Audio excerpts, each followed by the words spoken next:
2 years after the revolution in Egypt, unrest continues across the country as the political and economic situation worsens. The people still demand the downfall of the regime because the regime was never toppled, it just changed faces. People have felt let down.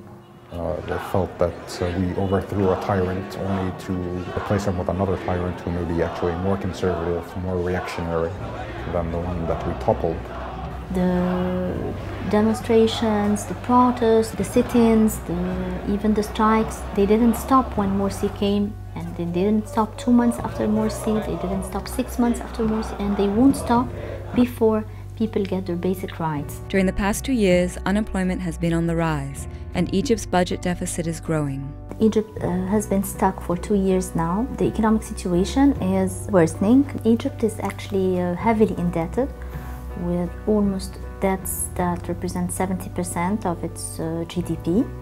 Most of it are domestic debt, but it's not domestically owned. A big part of it is owned by foreign investment banks and commercial banks. As Egypt negotiates the conditions for a new $4.8 billion loan from the International Monetary Fund, many fear that the conditions associated with an IMF loan will lead to more unemployment and will fuel political instability. You know, we don't know a lot about the government program presented to the IMF up to now. It's in complete secrecy, it's not transparent at all. But so far what has been revealed is very unpromising actually. It's just the same line. I mean, you give more subsidies to the rich and less subsidies to the poor. If we're depending again on loans and taking austerity measures in order to be able to pay back our loans, it's anti-growth, anti-inclusive growth, anti-job creation. Over the past 4 decades, Egypt has opened its economy to foreign investors, dramatically restructuring the industrial and agricultural sectors. This transformation has led to an increase in commodity prices for essential staples such as bread. Egyptians know what it is to have a loan from the IMF because they've endured the consequences of such a loan in early 90s. 2 basic things actually happened to the Egyptians. Number 1, a flagrant bad distribution of incomes. Number 2, the deindustrialization. Egypt had a rather varied and good base of industry, lots of factories. These factories have been dismantled and privatized, so job creation was suppressed. Although repressive political and economic policies continue under the new government, independent labor unions have spread across the country. Prior to the revolution, January 25th, 2011, we had 4 independent trade unions. We now have over 1,000 independent trade unions. In many cases, these independent trade unions are leading workers in strikes, are leading workers in calling for their basic labor rights. The Constitution has introduced new and repressive laws which take away many of the rights that Egyptian workers had and introduce many repressive measures such as child labor, forced labor, and military tribunals for civilians. Independent trade unions have been calling for opposing the Constitution on the basis that it violates workers' basic rights.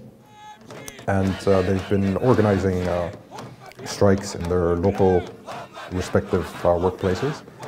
And the regime has tried to introduce, furthermore, laws criminalizing protests and strikes which harm the national economy. Our workers have disregarded this restrictive law and they continue to strike nonetheless. I do not believe any pharaoh or dictate or rule or law will be able to keep Egyptian workers from demanding their rights.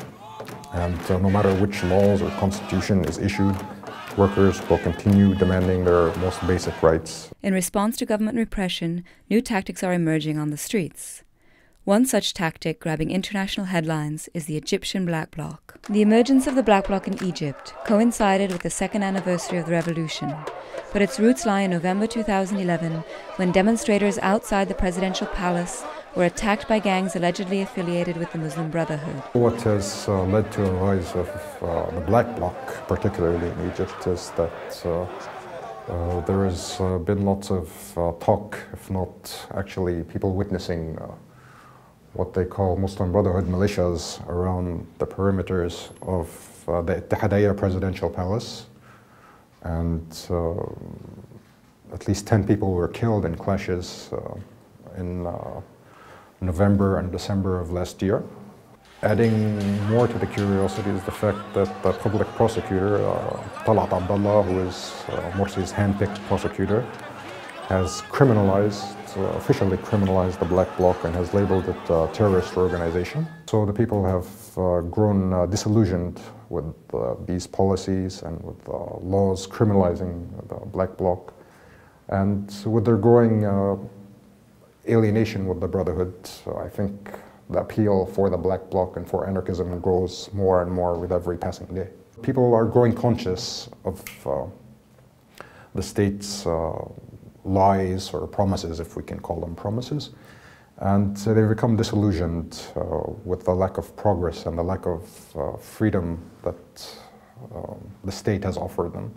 They realize that the most independence and freedom they have is when they organize independently and without these so-called representatives. The rise in mob attacks against protesters has particularly affected women, who have been subjected to gang rapes and sexual assaults at knife point. It starts by not a big number of people, actually. Like it can start off with like from 6, 7 to 15 men. All of a sudden, like the number increases till it reaches several hundreds, trying to attack 1 or 2 women and grabbing whatever they can grab, or you know, trying to touch her by any means.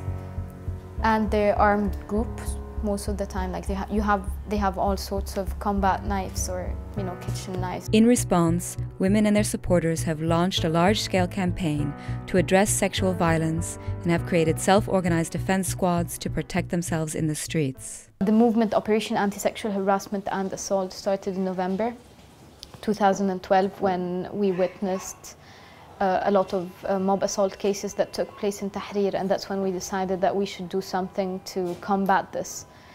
We're all volunteers who basically try to rescue the girl or the woman from the mobs that assault them. We're divided into groups, like a group intervention group that actually goes in the middle of the clashes and try to rescue the girl. Other groups are taking care of step 2 when the girl is out. What should we do, like taking care of her and so forth. And we have a group that walks around in the square and try to raise awareness about the movement in general, about sexual harassment. Just tell people about our hotlines where they can call us and just, you know, ask for help. We try to encourage women to be on the square. We're not like forcing anyone to go and protest, but at the same time we're telling them this is exactly what they want. They want to marginalize women. On the 25th of January 2013, on the 2nd anniversary of the revolution, there were violent sexual assaults against women in the midst of the public celebrations in Tahrir Square. It was horrendous on the 25th of January. First of all, the assaults were reported quite early. Like in terms of, we thought that maybe it will start like after sunset. The group at least intervened in 19 cases. 6 of them needed medical assistance that day. So on the 25th of January, actually weapons were used.